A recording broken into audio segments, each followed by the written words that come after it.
নমস্কার বন্ধুরা, মা কাকিমাস কিচেনে আপনাদের স্বাগত। আজ আমি বানাবো মনসা পুজোর স্পেশাল গুড় অম্বল। প্রথমে কড়াইয়ে তেল দিলাম, তারপর পাঁচফোড়ন, শুকনো লঙ্কা, তেজপাতা দিয়ে দিলাম।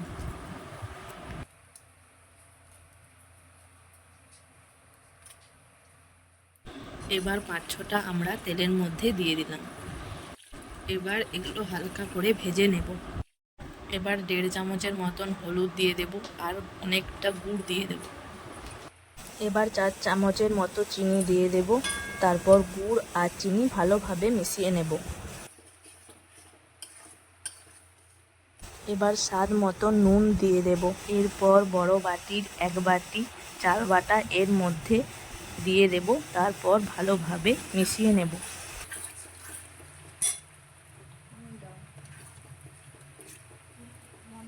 এবার ভালোভাবে মিশিয়ে নেবার পর বেশ খানিকটা জল দিয়ে দেব। আবারও নাড়াচাড়া করতে থাকবো।